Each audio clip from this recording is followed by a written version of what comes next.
여보, 나 당신 보험 몇 개 해지했어. 뭐? 그 무슨 소리야? 왜 그랬어? 어차피 우리 나이에 암 걸리면 보험 있어도 소용없잖아. 그게 무슨 말이야? 내가 20년을 부은 건데 당신 마음대로 어떻게 해지를 해? 이미 했어. 환급금 4,200만 원 나왔고 그 돈 지금 어딨어? 주식에 넣었어. 주식? 지금 제정신이야? 곧 오를 거야. 기다려봐. 당신, 내 도장은 어떻게 찍었어?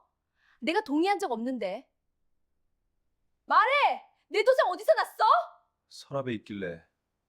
저는 그 순간 40년 결혼 생활이 통째로 흔들리는 느낌이 들었습니다. 다리에 힘이 풀렸습니다. 주저앉고 싶었지만 주저앉으면 안 될 것 같았습니다. 67세. 암 검사 결과를 기다리던 중이었습니다. 그리고 제 보험은 이미 이 세상에 없었습니다. 저희 남편은 원래 그런 사람이 아니었습니다. 40년을 같이 살면서 크게 싸운 적도 없었고 술도 안 마시고 바람 한 번 피운 적 없는 사람이었습니다. 중소기업 과장으로 32년 근무하고 퇴직했고 퇴직금으로 받은 돈이 2억 3천만 원이었습니다. 저도 오래된 미용실을 정리하면서 받은 권리금과 모아둔 돈이 있었고 그걸 합치면 우리 노후 자금은 넉넉하지는 않아도 부족하지 않았습니다. 문제는 퇴직 이후였습니다. 남편은 갑자기 할 일이 없어졌습니다. 32년을 매일 아침 7시에 일어나 출근하던 사람이 하루아침에 갈 곳이 없어진 겁니다. 처음 6개월은 그냥 집에서 TV 보고 산책하고 그렇게 지냈습니다. 근데 점점 표정이 어두워졌습니다. 말수가 줄었습니다. 밥도 잘 안 먹었습니다. 그러다 어느 날 갑자기 유튜브를 보기 시작했습니다. 주식 유튜브였습니다. 처음엔 그냥 심심풀이겠거니 했습니다. 여보, 이 종목 좀 봐봐. 지금 바닥이래. 이게 오르면 2배야. 당신이 주식을 알아? 배우면 되지. 나도 이제 시간 많잖아. 그렇게 시작됐습니다. 처음엔 300만 원으로 시작했습니다. 한 달 만에 490만 원이 됐습니다. 남편은 그날 저녁 치킨을 사왔습니다. 봐봐, 됐잖아. 이거 하면 용도는 해결되겠다. 저도 솔직히 기분이 좋았습니다. 그게 화근이었습니다. 수익이 나니까 더 넣었습니다. 300이 500이 되고 500이 1000이 됐습니다. 그리고 1000만 원이 반토막이 났습니다. 남편은 이상하게 더 집착했습니다. 잃으면 되찾아야 한다고 했습니다. 조금만 더 기다리면 올라. 이건 확실해. 퇴직금에서 3천만 원이 더 들어갔습니다. 그리고 또 반토막. 그때부터 남편 눈빛이 달라졌습니다. 밤새 모니터 앞에 앉아 있었습니다. 밥 먹을 때도 핸드폰으로 주식창을 봤습니다. 저는 그게 무서웠습니다. 여보, 그만해. 우리 노후 자금 건드리면 안 돼. 알아. 이번 한 번만. 이번 한 번만. 그 말을 몇 번 들었는지 모릅니다. 그리고 어느 날 서랍을 정리하다가 서류 한 장을 발견했습니다. 보험계약 해지 동의서, 제 이름, 제 주민번호, 제 도장. 근데 저는 사인한 적이 없었습니다. 손이 떨렸습니다. 보험사에 바로 전화를 했습니다.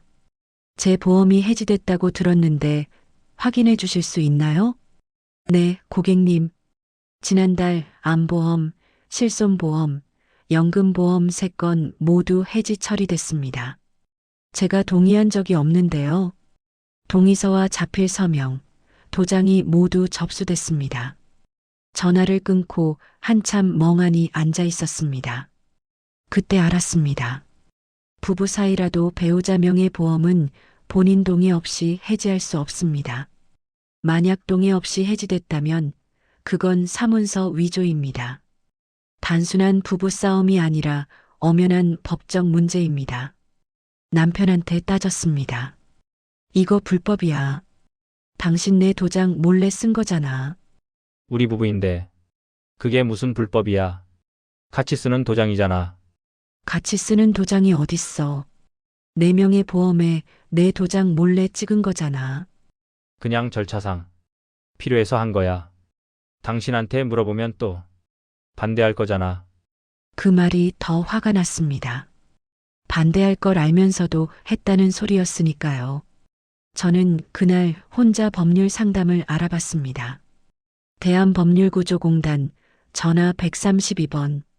무료로 상담이 가능하다는 걸 그때 처음 알았습니다. 상담사분이 말했습니다. 배우자가 본인 동의 없이 서명을 위조해 보험을 해지했다면 민사상 손해배상 청구가 가능하고 형사고소도 가능하다고 했습니다. 이혼까지 가지 않더라도 내용 증명 한 장으로 협의 테이블을 만들 수 있다고도 했습니다. 근데 저는 고소를 바로 할 수가 없었습니다. 그보다 더 급한 일이 생겼습니다. 그해 봄 정기 건강검진을 받았습니다. 유방에 혹이 있다고 했습니다. 조직 검사가 필요하다고 했습니다. 그때까지만 해도 별거 아니겠거니 했습니다. 남편한테 말했습니다. 나 검사 결과 기다려야 해. 병원에서 조직 검사 해보자더라고. 많이 이상해? 잘 모르겠어. 기다려봐야지. 남편 표정이 굳었습니다. 그리고 한마디 했습니다. 그래서 내가 보험 해지하면 안 됐는데. 그 말이 이상하게 오래 머릿속에 맴돌았습니다. 2주 뒤 결과가 나왔습니다. 유방암 1기. 다행히 초기였습니다. 수술하면 예후가 좋다고 했습니다. 근데 저는 병원 복도에서 결과지를 들고 한참을 아무 생각도 못했습니다. 암보험이 없었습니다. 실손보험이 없었습니다. 수술비, 입원비, 항암 치료비 전부 자기 부담이었습니다. 병원 원무과에서 예상 치료비를 뽑아봤습니다. 수술 및 입원 기본 비용 약 4,500만 원, 항암 치료 추가 시 수백만 원 이상 추가 가능. 보험이 있었다면 대부분 해결됐을 돈이었습니다. 집으로 돌아와서 남편한테 말했습니다. 나 암이래. 남편 얼굴이 하얗게 됐습니다. 한참 아무 말이 없었습니다. 그리고 나온 말이 주식이 지금 물려 있어서 조금만 기다려봐. 곧 오를 거야. 저는 그날 짐을 쌌습니다. 갈 곳이 없었지만 그 집에 있을 수가 없었습니다. 큰아들한테 전화했습니다. 엄마, 아빠가 설마 그랬겠어. 엄마가 예민한 거 아니야? 작은아들한테 전화했습니다. 저도 요즘 애들 학원비에 대출이자에 정신없어서요. 엄마, 나중에 얘기해요. 전화를 끊고 아파트 복도에 한참 서 있었습니다. 67세. 암 진단. 보험 없음. 돈 없음. 갈 곳 없음. 눈물도 안 나왔습니다. 너무 황당해서 그때 옆집 방 여사한테서 문자가 왔습니다. 저보다 3살 많은 10년 지기 이웃. 오늘 얼굴이 안 좋던데. 저녁 먹고 가요. 그 문자 하나에 무너졌습니다.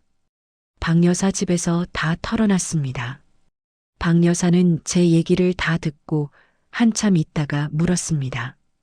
혹시 예전에 직장 다닐 때 단체 보험 든 거 있어요? 생각해보니 있었습니다.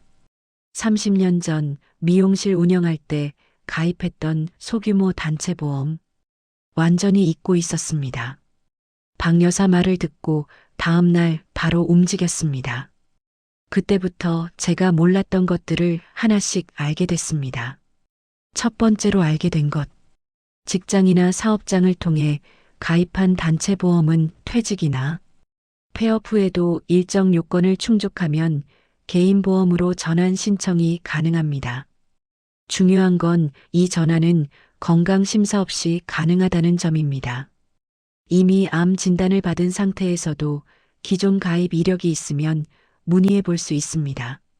저는 퇴직한 지 오래됐지만 보험사에 직접 연락해서 확인하니 일부 보장 항목이 소액이나마 살아 있었습니다. 없는 것보다는 나았습니다. 두 번째로 알게 된 것. 암 진단을 받으면 국가에서 지원하는 의료비 경감 제도가 있습니다. 건강보험 산정 특례 제도라고 합니다. 암 진단 확정 후 등록하면 건강보험이 적용되는 진료 항목에 한해 본인 부담률이 일반 5%로 대폭 줄어듭니다. 저는 병원 사회복지사 선생님이 알려주지 않았다면 끝까지 몰랐을 겁니다. 큰 병원에는 반드시 사회복지사가 있습니다. 입원하거나 진단을 받으면 사회복지팀 상담을 먼저 요청하세요. 의료비 지원, 생활 지원, 지역사회 연계까지 한 번에 안내받을 수 있습니다. 세 번째로 알게 된 것. 배우자가 본인 동의 없이 보험을 해지한 경우 민사상 손해배상 청구가 가능합니다. 이혼 소송까지 가지 않아도 됩니다. 변호사를 통해 내용 증명을 발송하는 것만으로도 협의가 시작되는 경우가 많습니다. 법률 상담이 부담스러우면 대한법률구조공단 132번으로 전화하면 무료로 상담받을 수 있습니다. 저는 그 전화 한 통으로 제가 어떤 선택을 할 수 있는지 처음으로 정확하게 알게 됐습니다. 네 번째로 알게 된 것. 그리고 이건 제도가 아니라 제 얘기입니다. 보험증권은 반드시 본인이 직접 관리해야 합니다.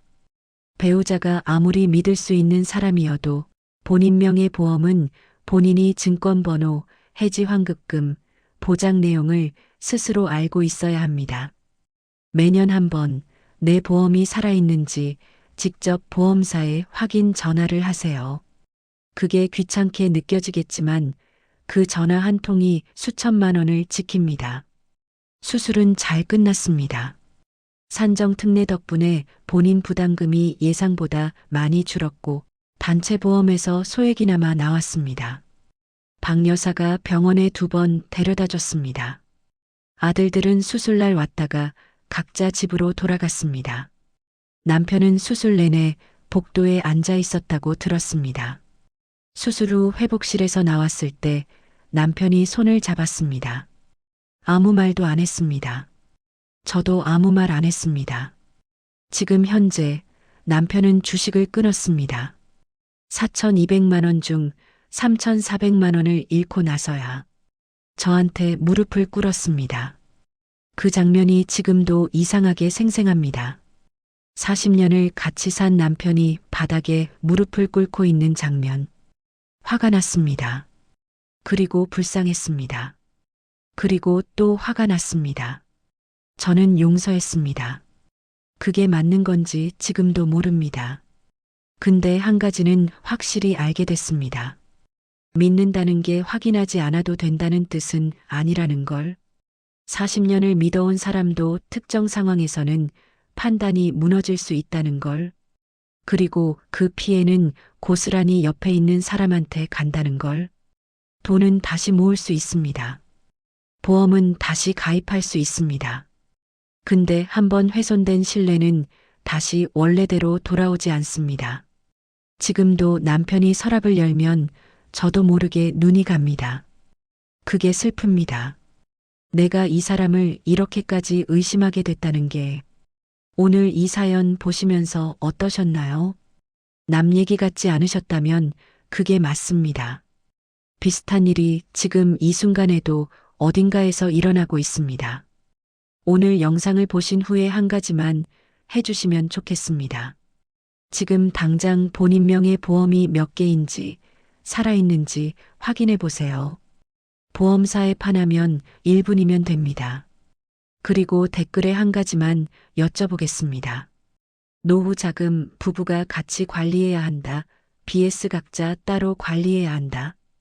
여러분은 어느 쪽이세요? 정답은 없습니다. 근데 오늘 이 사연이 그 질문을 한 번쯤 진지하게 생각하게 만들었다면 충분합니다. 본 콘텐츠는 실제 제보 사연을 바탕으로 각색된 드라마입니다. 법률 및 금융 정보는 참고용이며 개인 상황에 따라 반드시 전문가 상담을 받으시기 바랍니다.